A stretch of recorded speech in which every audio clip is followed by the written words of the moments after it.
Welcome back to the Deep Life. This week we are really excited about our amazing interview with Allison Pelot. Yes, Allison is a wealth of knowledge pertaining to anything Mhm. holistic. She's a dynamic fitness trainer and energy coach who specializes in rapid, permanent change through corrective exercise, metabolic nutrition, and energetic alignment. And she just wrote a book, Mhm. Finally Thriving. We had the pleasure of meeting Allison in person in Santa Monica, and she gave us this book, and I couldn't put it down. It is how good is Yeah, it? we cannot recommend this book enough. I think everybody should read it. And yeah, this interview, we get into it. We definitely go deep. Allison is an excellent coach, and she's an expert on sort of integrating all different aspects of our life, something that we take really serious. We always say everything is everything. And it definitely shows throughout this interview. We talk about mental, spiritual, physical, working through shadow and inner child work. We kind of hit on everything and how it all connects and ties together, which is so important. Yes. And Allison is also the host of her very own Mm. podcast called Integrate Yourself, which is exactly what Dan Yes. had mentioned. Everything is everything, it's all interconnected. So, this is really exciting for us to bring to you and share with our audience. So, let's Yeah. dive deep with Allison below.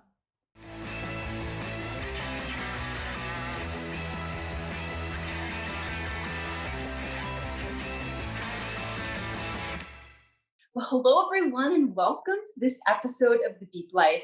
Dan and I are so excited for this week's guest. Welcome, Allison, to the Deep Life podcast. Thank you. Thank you, guys. It's so great to see you again.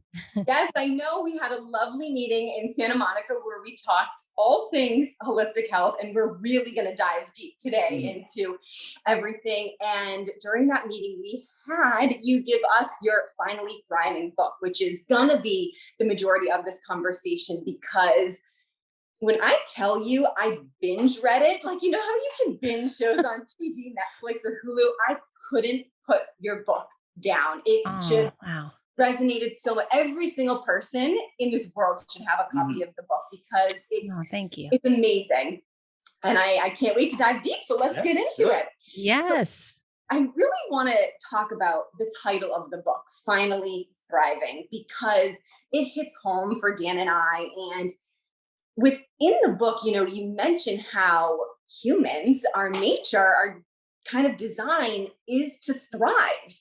Yet so many of us kind of are in this survival mode and truly don't tap into our true potential. So I want to ask you what finally thriving means to you and how you embodied it and got to this place. Yes. What a great question. And I get asked that a lot. And the reason I wrote the book too is because that question came to me as well.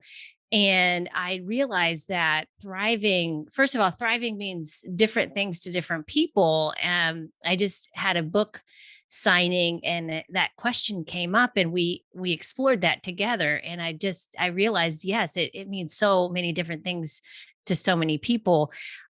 So one big reason I wrote the book was to help all of my readers come to the conclusion of what thriving looks like to them on an individual level, right? Mhm. And for me, it really what the conclusion I came to in my own life was to learn how to express myself in a way that feels very authentic, in a way that feels like I can be heard and seen without hiding, because I was doing a lot of hiding most of my life, and I share those stories within the book, and I give those as an examples because I wanted to see if those stories resonated with people and how that could how they could see that in their own lives, and how we do these things. We have all these subconscious stories that have been either passed down or accumulated over the years of our lives to keep us in a very limited state of being, and they're just kind of running the show behind the scenes.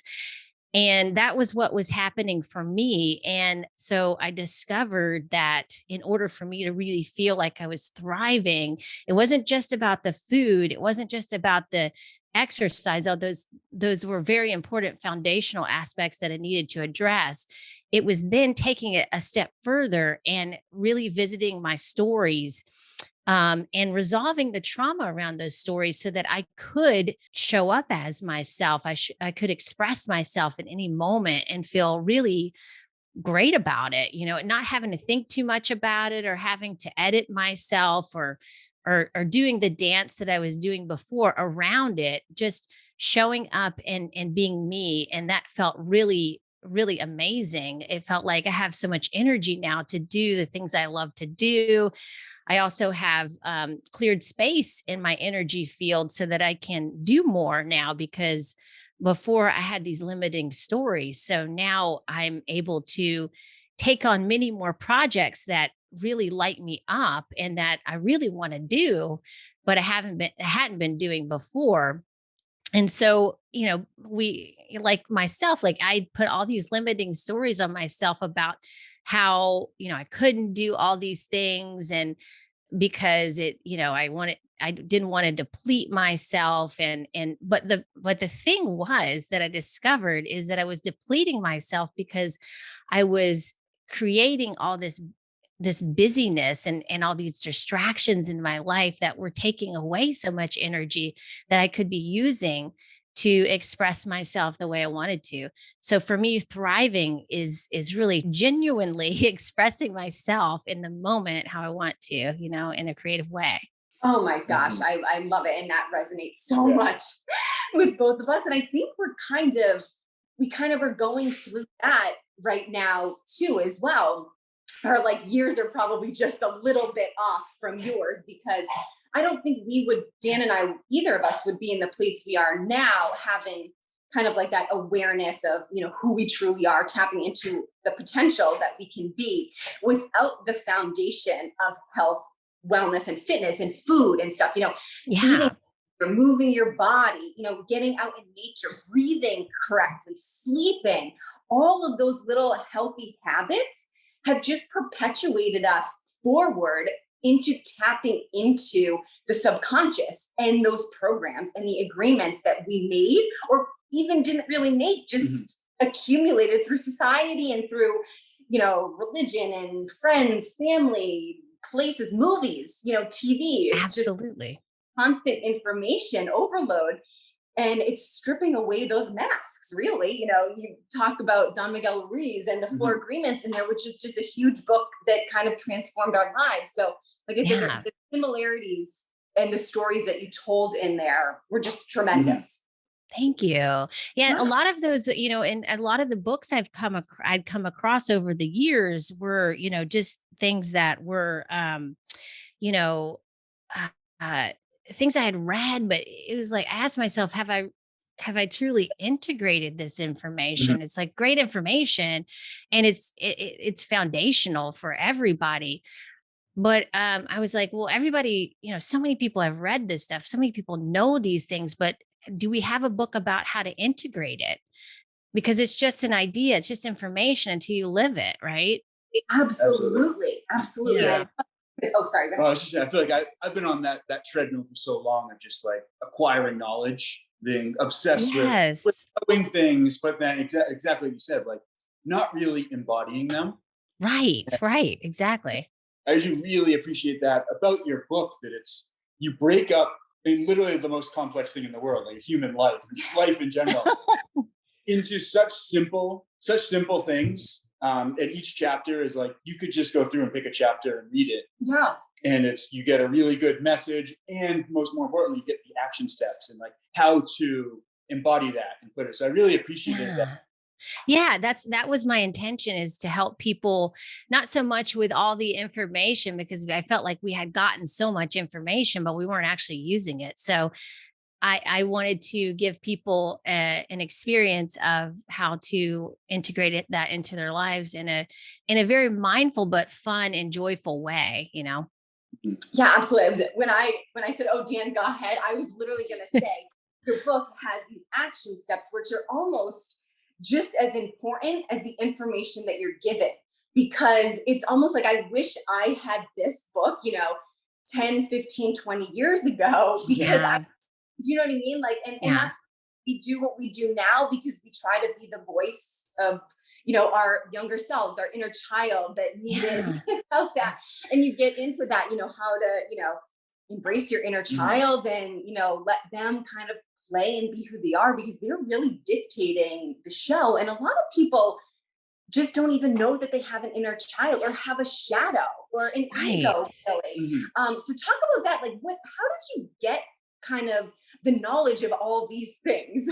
Yeah. Well, yeah. How are So, Yeah. yeah. What was that, Dan? how are you so smart?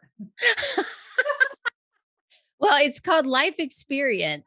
And it's so funny because I'm like you, Elise. Like I didn't have any kind of manual or any book in how to, navigate all of this. And I learned through trial and error and making mistakes. And so I always wish to have, this is the book that I wish I had when I was younger too, that I could help me, navigate these parts, because what you're not taught a lot of times is how to feel energy in your body, what that, people talk about it, but it's like, well, it seems so abstract until we actually do feel it and we experience it. So I wanted to really provide that kind of experience for people first, and then it's the inner child is so interesting. I started learning about the inner child through Journeys of Wisdom years ago with John McMullen,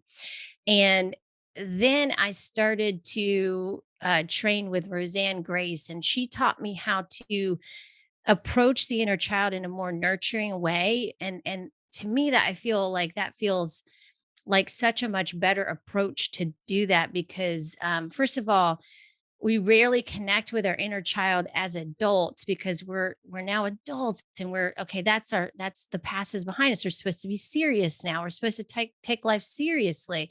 That's what you're told.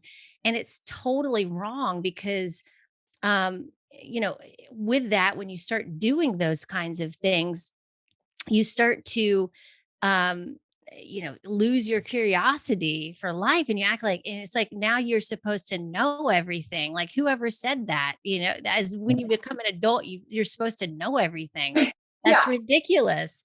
And be We're not. serious time. Yeah. So the easiest way I found to rekindle that curiosity is to connect with your childlike self, and because the child is doesn't know, they don't know everything. They're curious to learn more about life, and so then you become more open, and then you give yourself to permission to not have to know everything. And Mhm. first of all, that's a lot of pressure to take off of yourself, right? Because many people are going through the world totally stressed because they're feeling this pressure that they have to know everything. And so that's what occurred to me. Like, where did I learn that I had to know everything? Like, I Mhm. had this sense for so long that I, needed to do that. And then when I took that layer off, I was like, wow, okay, well, I could just do life the way I'd like to do it. And so I opened that door for myself. And so going back to the inner child work, what I learned was that many times people are scared of inner child work because they think they're going to have to revisit trauma. They're going to open up those old wounds and experience that pain. Some of that might be true. You may have to feel things that you have been suppressing for a long time. That may be your journey. But I would also invite people to look at it in a way where you can experience um more play and invite that inner child into your life to help direct your energy and help. So you're not letting for example, you're not letting the inner child or your subconscious run the show. They're there with you. You're parenting them, right? You're becoming the parent of your inner children. So therefore you're helping them, you're directing them, you're directing that energy. And that just makes it more fun, and then they can really inspire you to play, to make mistakes, to get curious. So Approaching it like that, I think, is much better in a more nurturing way, in a way that you are learning how to reparent yourself and rewriting the story in a way that you would have liked it to play out, what you needed when you were a child. So many times when we go into these workshops, these inner child, like when people get asked, I've been in workshops before, and I've heard someone ask them, like, what would your 7-year-old or your 5-year-old say? And they come out with an answer that's very adult like. It's like it's very wordy and it's very explanatory, and it's like, your child wouldn't talk like that. A lot of times it's very simple. It's very simple what you needed. And so I would encourage people when they're revisiting they're connecting with their inner child, to approach it with very simple words. What comes up, what's simple, and what comes up initially for you that you really needed. And it's usually a couple of words. It's just or a feeling, or safety, security, something like that. And one thing that came up for me most recently on my trip to California was, I had this belief that was pretty deep, and it's always been there. I think most of us know it's there, but we hardly acknowledge it because we just don't place much importance on it. We're like, oh, that's not a big deal, but it actually really is. And so one belief I had was that I was not all right. Like, all this much of my young life, I thought there was something wrong with me. There was something wrong with how I was doing things. And this is mainly because many adults that I came across would, project their stuff onto me. And that's the case with everybody, right? Mhm. And when you start understanding how that works and how people project their own stuff onto you, then you don't have to take it with you. You can leave it with them and reflect on it for yourself. Ask if this is true for me, and connect with your inner child and really ask what they need. And to me, if you're giving yourself that, you're learning how to mother yourself. You're learning how to either be the father or the mother that you needed at that point in your life. So that, I think, is the point of the inner child work. Really, the deeper aspects of it is like really giving yourself, meeting the needs of yourself, that you didn't get when you were a kid. Not all of us got all of our needs met. Many of us didn't. And so it's up to us as an adult to take the responsibility to now meet our needs, and the needs that we didn't get met at that time in our life. Absolutely. I love Yeah. that. Not that we're placing blame on anyone. Like our Yeah. parents, mine, Dan's, and yours did the absolute best that they could. Um, Absolutely. and I think that a lot of people don't like to tap into their, quote unquote inner child, or have the conversations with family members or even friends, because they think that, oh, wait a minute, the reparenting thing, you're saying that I didn't have good parents or my parents were good. Right. Not at all. It's not just the parents. You're raised by elders, the community, the town that you live in, the school, Culture. the culture. I mean, like I was saying, Exactly. Yeah. society bombards you. And I appreciate so much that you worked with Roseanne Grace, because I did too. And I did an inner child session with her. It was just recently too. And it's transformed my life in the last 2 months. And I honestly have almost lost, I feel like, a lot of my identity, but in the best way, Mhm. in the most Yes. liberating way. Like I will break down and have days where I am in my bedroom. I'm like, who am I? I've seen it. It's liberating because now Yeah. I'm creating me. Like I'm creating Exactly. it, not Mhm. going with what people told me I should have done. Yes, exactly. It's very And powerful. Yeah. it is. It's Yeah. the most thing. And Dan, yeah, and I Yeah. love that you brought up the play thing too, because Dan's been really talking to his inner child Yeah. recently. You can I've tell the gone story. like deep. Like one morning, I was just like kind of like meditating in the park and journaling, and like had a really good like deep conversation with my inner child. And he was just like, go play basketball.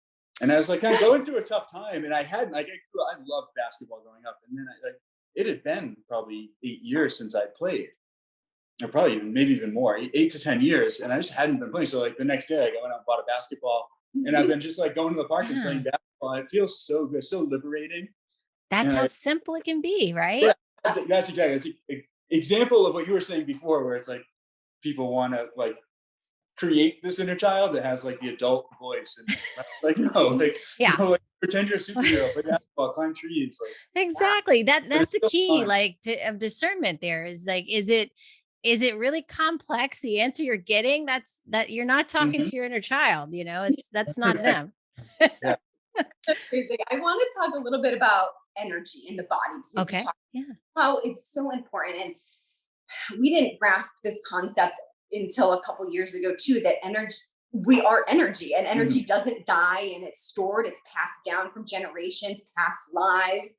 And we have these chakras that, store energy in us too. And we also have these energy bodies that are very intuitive. Our body is highly intelligent when we know how to tap into it.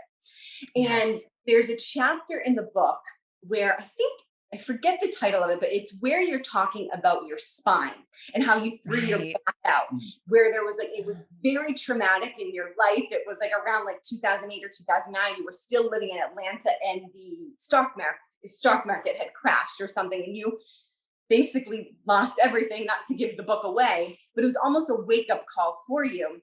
Yeah. And you had thrown your back out and you really began diving deep into yourself and realizing, okay, wait, there's energy stored here. And you reference in the book the Louise Hay, the How to Heal Your Body book, which, oh my I love God, that Dan book. and I are obsessed with it. So let's just get into that kind of how you were able to tap into realizing that something, I shouldn't say something as simple as throwing out your back because it's Oh detrimental and yeah. painful, Yeah. I know, but Uh-huh. it kind of gave you that notion to dig deeper into Yeah. looking at yourself and looking at the patterns and behaviors of what your life was like up until that point. It was kind of like a breaking point for you. Absolutely. Yeah. I mean, that was a pivotal moment in my life because I hadn't really been taking responsibility for my energy. And that mainly because I wasn't taught, we're taught about spirituality, we're taught about metaphysical stuff, but rarely do we know how to really integrate that. It seems so complicated. And at that time, that chapter is called "A Healthy Spine Equals a Healthy Body," Yes. and it was, and I put that chapter in there because my spine was, of course, your spine is what connects your higher chakra to your lower chakra, right? Yeah. It's like it's everything. Yeah. So if your spine's not functioning properly, you can't do anything. It's like literally puts you down. So I experienced that, and I had been a gymnast for so many years and had been very in control of my body, and all of a sudden I had this moment where I had no control over my body. I had no idea what was happening.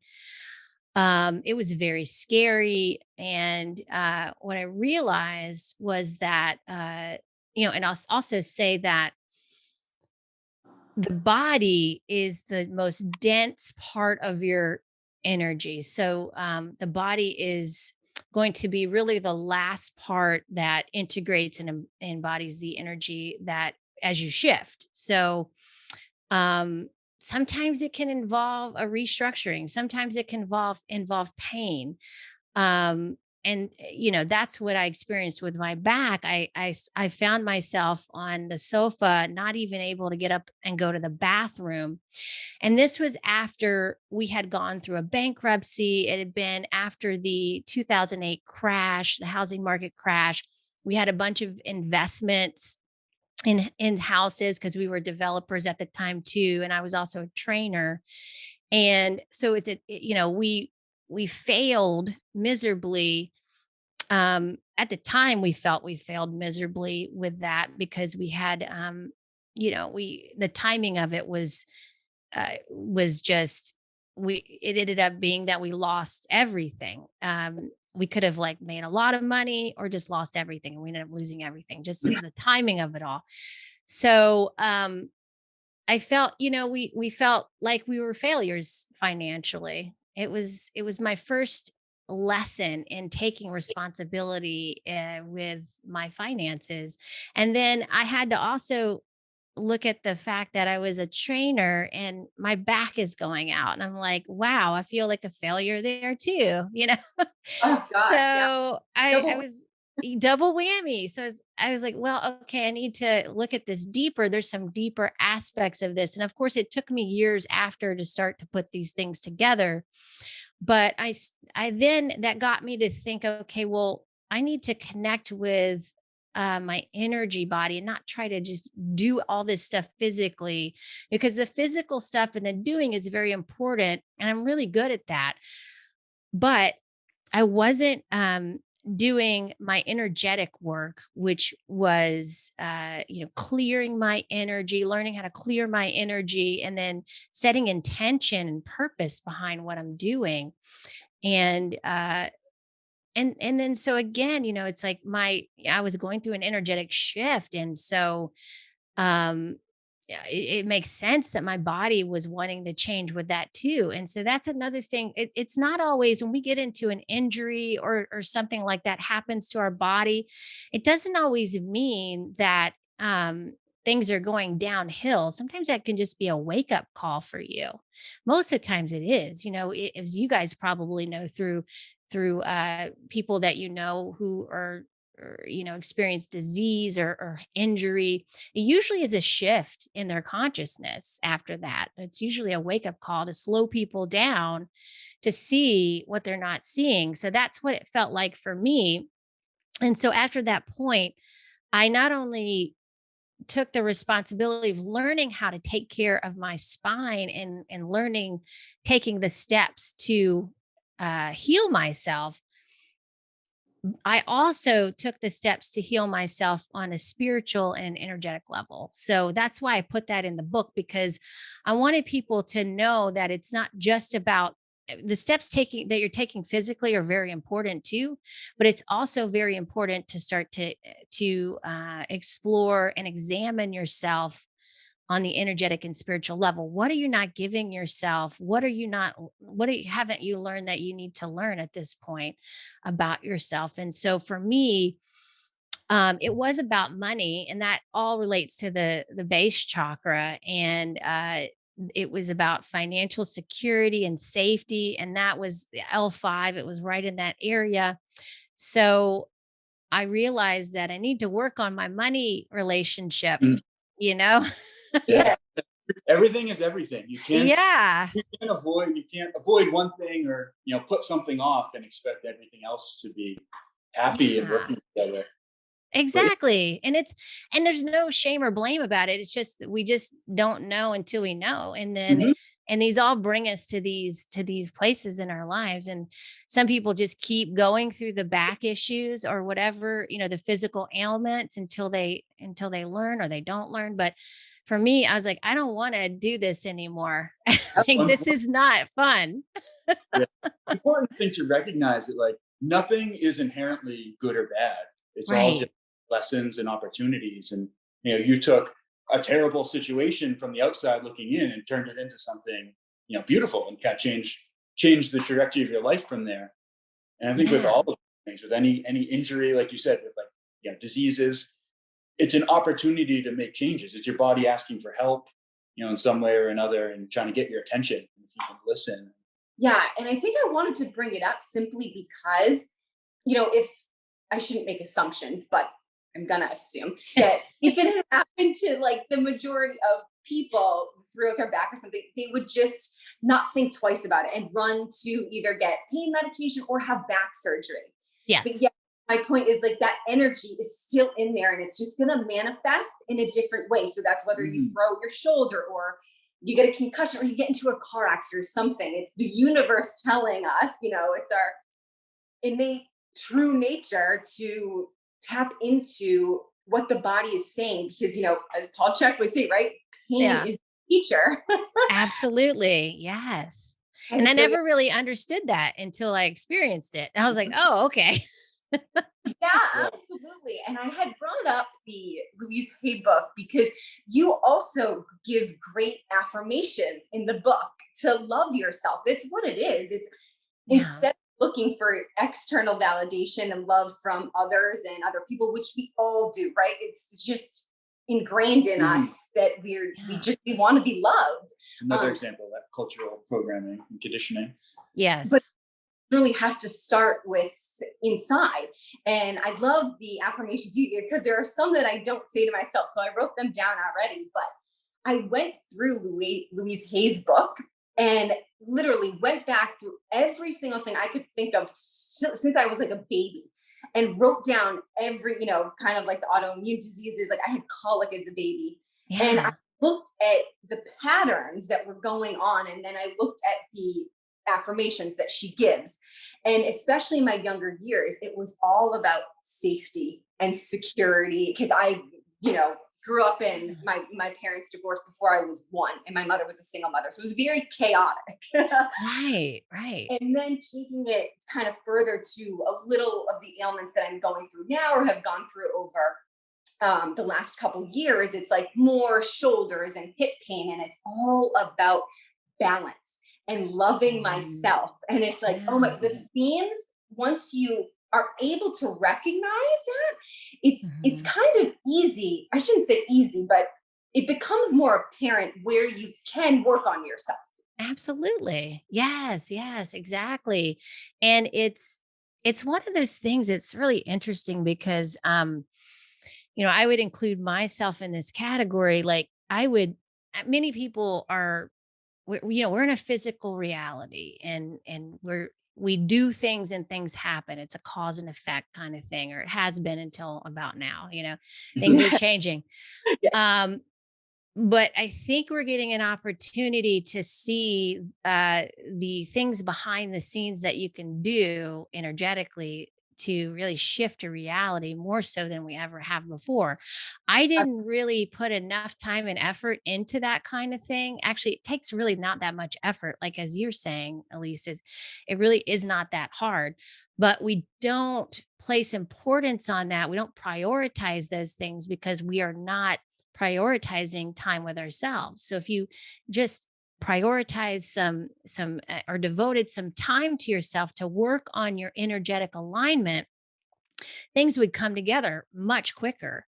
But we're taught to Mhm. do and not the other thing, and not to receive, so that giving and receiving thing is very important, the energetics of that, because until you learn how to receive, it's really hard to do or to give unconditionally, right? And Exactly. so it's about you learning how to receive the love, to receive the affirmation you're giving yourself. Because if you're not open to it, of course, it's not really going to come to fruition. But it's about how you're taking it in and how your body is assimilating it. Just like food, just like water, same Mhm. thing, right? Absolutely. Yeah. Absolutely. Not agree more. I think that that's really kind of what Dan and I are trying to do with our coaching right now, because it seems very similar to, Dan's obviously a personal trainer. I'm the nutrition coach. He's certified as the holistic lifestyle practitioner too. And he had just gotten that certification a few years ago. But I think because, when we started coaching people, we began realizing there's so much more to life than just eating and working out. Mhm. Yeah, there it's is. it's There's even so much more to eating and working out than just eating and working out. Exactly. Life. And when we first began coaching, especially me, it hit me hard because Dan's been coaching much longer than I have. And this is how the universe works. It was giving me clients to kind of kick me in the butt, say, you've got some stuff that you need to work on yourself before coaching other people. And I can take a step back and realize that now. And I feel so much better about myself and how I'm able to help other people, kind of like what you're saying. It's receiving that love, because I almost, especially not when I started coaching people, but 5-10 years ago, I was just beating myself up to look good. I didn't really Right. understand that, Yeah. that I was really just trying to truly love myself, which I am embodying now. But it speaks so true to what you're saying. Yeah, it's about peeling those layers off of what we learned and really getting to the heart of how you truly want to live and what you truly want to feel. Yeah, it's so nuanced, right? I mean, it's like we all It, have to start where we start and then and keep learning. That's why the openness and the curiosity in this process is very important because once you think you know it all or you're closing yourself off, it just kind of it gets very limiting in what Mhm. you can do, right? And Yeah. that's where I think a lot of times in the fitness and nutrition industry it stops right there. And I I never was understood that. so I was like, why are we stopping here? Like there's so much more to this. That we could talk about. And, one of the big reasons I did write the book too is because I wasn't seeing anybody talk about it. It was like so segmented.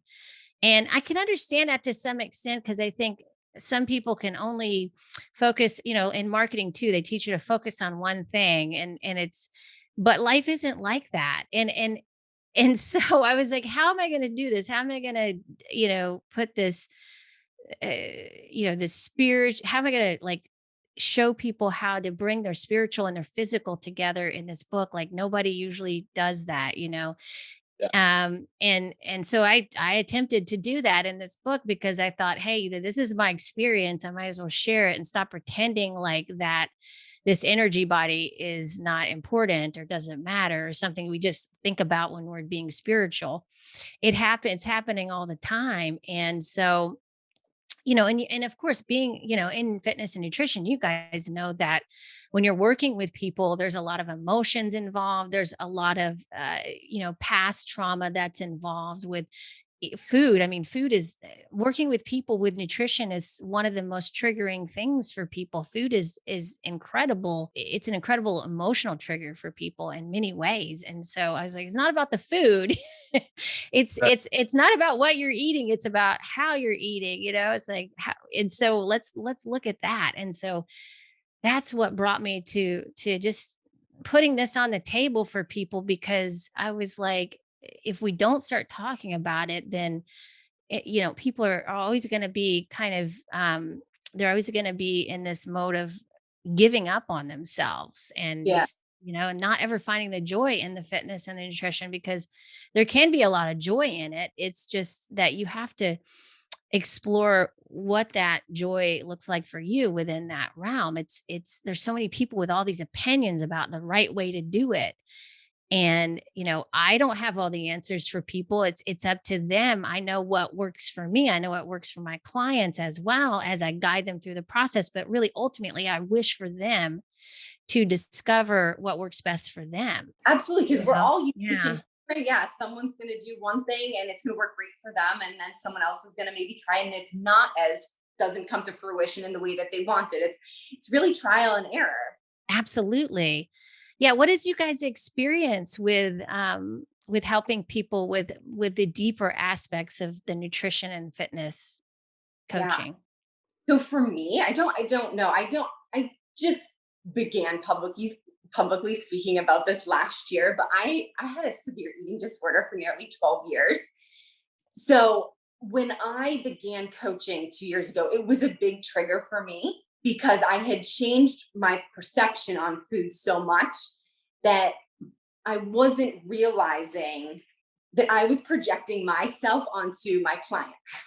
Right, that happens so frequently with Yeah, coaches, right? Yeah. it threw me off. And like I said, I got hit hard with okay, these are lessons that I need to learn and take care of myself. Because then I was like, oh my gosh, I can't show up for my clients in the way that they rightfully deserve. Like they're paying me to help them, but I still have things to work out on my own.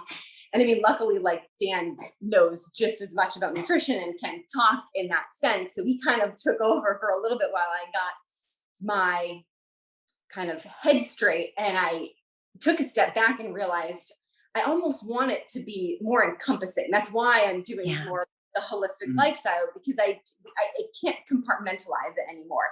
I had a severe eating disorder because I was very unsafe and unsecure in my body and who I was, and I wasn't worthy enough, and I didn't know how to properly eat food with intention. Exactly like you're saying, like, Yeah. wow, I can look at my dinner and opposed to just shoving it in my mouth within like 3 to 5 minutes just to get it done.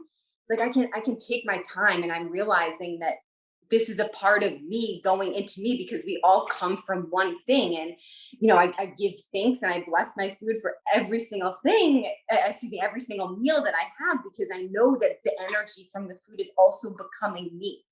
Exactly. Yes. So yeah, Yes. it's been a Yeah. journey, but in the best way, because it's also taught me that because I went through such severe problems with my eating disorder, it brought me to where I am, and I'm thankful for it. It's a part of me, but also not a part of me anymore. But I'm understanding it's much more about my mindset now. Right. And that's what I'm really trying to tap into with our clients, digging deeper, because, if we get a client now that says, oh, I want to lose 15 pounds, whether it be a man or a woman, that's great. Like, aesthetics is great, and it's wonderful to look a certain way, but it's really diving deeper into why. Why do you feel you need to lose that 15 pounds? And if you don't lose it, then what's going to happen? Yes. So it's been a navigation, Yeah, but it's definitely interesting. I think a lot of the conversations like this push back in the beginning, and a lot of like start trying to have this conversation too early and be like, no, I just want to work out. I just want to lose 20 pounds. I just want just tell me what to eat.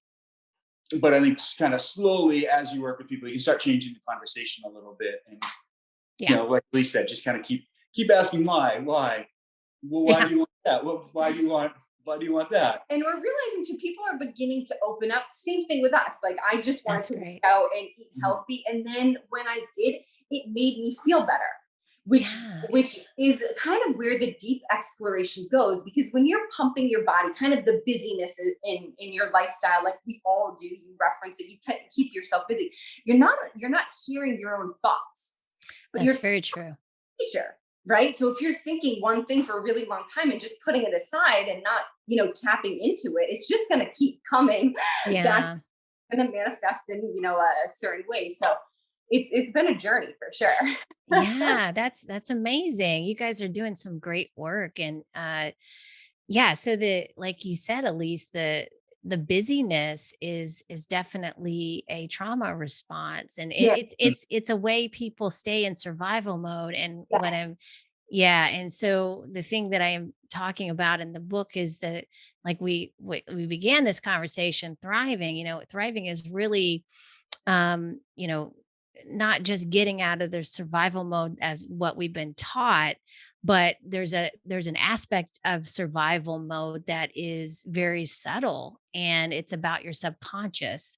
Like you're saying, if you're always, you have these childhood traumas or stories in the background, and those are running the show, you're never going to be able to fully relax. And so or be present for anybody and yourself included, right? And so in order to relax and be present, which is a big aspect of health that people rarely bring up, you have to take those books off the shelf, of your subconscious, and lose that identity. But it does take some inner exploration for sure. Oh my gosh, yeah. Actually, that new identity really brings up just one other point I want to before we end here. There's a chapter in the book where you were describing how you were bullied as a child. Yeah. I think it was like 6th or 7th grade. Broke my heart. Oh my gosh. I mean, it's so prevalent, and everybody goes through it. And little kids, they don't understand how hurtful their words can be. And we take that into our adulthood because it's just programmed into our minds. You had mentioned a quote that your friend had said, and it was, you wore pants when you were younger that fit you, but you wouldn't try to keep wearing those pants now because you've outgrown them. Yeah. I love it. I freaked out. And you have to read this quote, because you had basically played small because you were bullied. So you thought to yourself, oh my gosh, I may be doing something wrong. You kind of hid in the corner and you didn't express yourself. And that happens to so many people, whether they were actually bullied or just someone said something to them that made them stop doing something and they didn't express themselves in that way. And it's like, wow, what was that pivotal moment for you to realize that, yeah, I'm not who I used to be, and I'm okay with it. Because you Exactly. phrased it so well, but it can Yeah. take time. Yes, that was a hard time in my life. I was in 6th grade, and Oh, I literally felt like I started to have these, even at that age, I started to have these feelings of like, I don't want to be here anymore. And I did consider committing suicide oh even my, because it was like, it was just really tough. Of course, I didn't go in that direction. I got through it, but I had to go into a survival mode. It was just a time in my life where I thought I was by being myself, I thought I was pissing people off by being me. And that's just how it felt at that time. And I was like, well, I guess if I'm going to survive and get through this, I better start dimming to fit in, and to start fitting in and shape shifting into whatever people want me to be. And I did that and it worked for a while. And like I said, my friend who was JP Sears, he was one of my teachers. He said, okay. he said that. I Oh, think he said it. It was either him or John McMullen, or maybe he got it from John McMullen. I don't really know. But yeah, I heard him say that so many times, and then I was like, then I finally got it. I was like, oh, okay. Yeah, the things we did when we were kids to emotionally survive, get through things were very essential in that moment. Our emotional responses were essential in that moment of our lives, but as adults, it does not serve us and it actually stifles us, as if we bring that into our adulthood and without recognizing or being or being aware of it. So, when I bring that story up, I brought that up to, some people I read that chapter actually just recently at a book signing, and some people were kind of like, oh my God, I can't believe kids are so mean. And I was like, I didn't bring that story up for that yeah, purpose. But, yeah, it's just kind of what you go through a lot of yeah. times as kids. This just happened to be this kid who had a crush on me. And then I don't know what happened. He just started like being really mean to me and he seriously bullied me.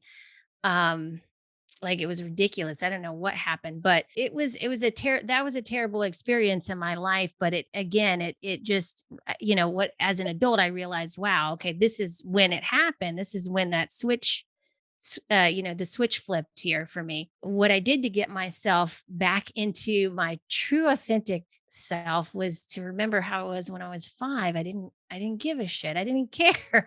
I just would get up in front of people and start, performing or talking or whatever it was. And I had to tap into that part of myself again and connect with her because she was the person who was going to help me and inspire me to have the courage to become myself again. Love that.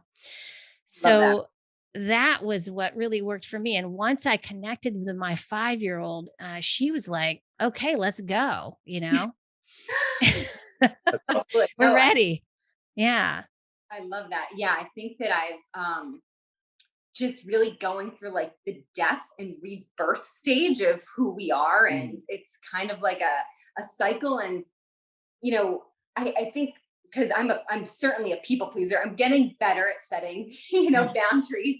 But I was always pegged as the tough one. Within my family and my friends, like to cry in front of people, I would never do it because it like would upset other people or just emotions in general. I always kind of tried to steer clear of. And like, I would hold back tears in the like saddest moments of my life. And I remember I started crying one day to my girlfriend, maybe about a year or two ago. And she was like, oh my God, wait a minute, you're crying. This is really bad. This is like, you don't do this. And then it also just reinforced to myself, like, what are you doing? Stop crying. She Right. shouldn't see this. And I suppressed it for so long that it began more recently turning into anger. Oh, And right. not that I would like physically have altercations with people, but I found myself like slamming drawers in our apartment, or like getting really mad at my dog for not walking as quickly as I wanted him to. And I remember, yeah, I remember one day I was trying to get something.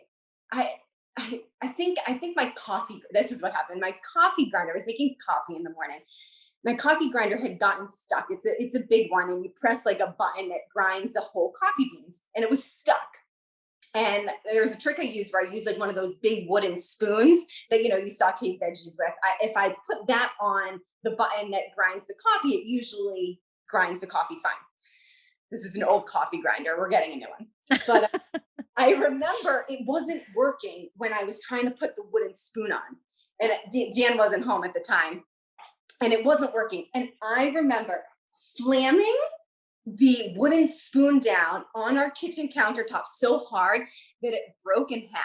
And that to me, I was like, okay, this is 30 years of suppressed crying that's turned into anger.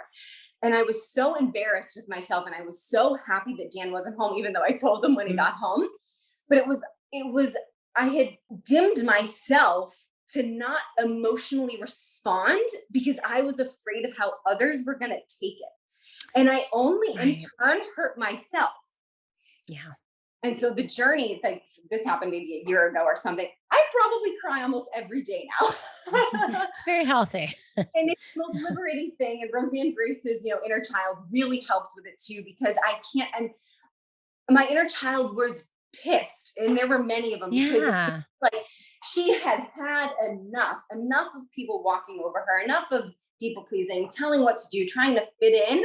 And like I said, it's just so liberating to get rid of these masks, as scary as they are to release. It's so necessary, because on the other side, like, even though I cry, like I'm the happiest I've ever been. Yeah. And I only want other people to be as happy as I am. And I so get that from your book. Yeah. It's really like all Thank we you. want people to feel happy and feel that wellness, that thriving of life, not surviving. It's the thriving. That's what it is. Right.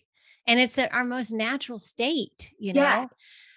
The Yes. thing about anger, Elise, too, is that it's so healthy to actually express that, because sadness is a suppression of anger. So, Yes, exactly. anger is like the first thing that needs to happen. So that was very healthy. It sounds like that you went through that. Yeah. Exactly. If it's not the anger, it's gonna manifest as something to suppress the anger. Yeah, exactly. Yeah, I think like absolutely. we all have these like the stories that like run our life, and the programming and the patterns, and like so often, probably all the time, they're not true. They're just Right. something like you felt the need to become a people pleaser because you were bullied, but like that wasn't, you didn't deserve that. Like the person you were at that age shouldn't have been bullied. It was Right. just something that happened. And like I said before, like nothing's good or bad. It's a lesson. Yes. But we start like it takes so much energy to like maintain these masks and these patterns and these personas that we have. But when we can like finally learn to release them and just be ourselves, I think we have so much more energy open up where we can thrive. Absolutely. Yeah. When I was a kid, the kind of kid I was not acceptable. I guess is all I can say. It just wasn't like now things have changed, but I was just really I had a big energy, and so I now have reclaimed that. And I invite everybody to revisit that time in their life where they felt like they were themselves as a child. What is that time where you felt like you were you, and connect with that, because that's really, um, I have also a chapter called Return to Innocence. And I don't know if you guys have gotten to that one yet, but that's about reclaiming your childhood innocence, which Yes. we lose when we go through these traumatic events, whether you perceive them as big or small traumatic events. If they change who you are, if you're, changing, if you're bringing in a new story, to limit yourself, then that is a type of innocence lost. Absolutely. So we want to reclaim our innocence, and we can do it at any moment, but it's reclaiming that curiosity, the excitement, the joy, and that is you're thriving right there. Mhm. Absolutely. Yeah. Oh my gosh, Allison, this was incredible. We cannot thank you enough for joining us on the show You're so because it is, welcome. oh my gosh, so important. Like you said, like the fitness industry is great, the health industry is great, but there's so much more that needs to be said within these constraints, and getting, our voices out there, and yours especially. It's been wonderful. So where can people find you, and especially, where can we direct them to get your book? Because 100% everyone needs to immediately run, if not, stampede to get this, because it's truly amazing. And I do want to say too, you take very scientific, complicated dynamics of our human body and put them very simplistically. Mhm. Like anyone can read this book and digest it and understand it. And I think that's why I loved it, and probably why I could binge read it so Ah, quickly, because you break it down so simply, and it's amazing. thank you so much. Yes, that was my intention. It's so Yeah. nice to hear. Um, oh, thank you so much. You two are the best. I've enjoyed meeting you guys at the first time, and I enjoyed talking to you today so much. I hope we can connect again soon. You guys are wonderful. And you can find my book at Amazon. I'll provide you guys with a link as Yeah. well. I'm working on a companion program that's going to go with the book, which will be starting in June. Great. Yeah, so it's going to be a 12-week coaching program. I'm going to help people integrate aspects of the book that I feel are the most important. So Awesome. I'm bringing some guest speakers. It's going to be amazing. So it's going Oh, to be an experience. It's kind of going to be like you can make your own movie from the book, in a way. that's so So cool. yeah, so I'll also provide a link for that with you guys. And what else? Yeah, I have a podcast called Integrate Yourself. You guys are Yes, yes, welcome to come on anytime too. You can come on my show. absolutely. Do it. And yeah, this has just been such a pleasure and an honor. Thank you guys for both reading my book and loving my book. I appreciate it so much. All right. Well, Thank we you. yes, we did love it. It was an understatement, but thank you, Mhm. Allison. Thank you.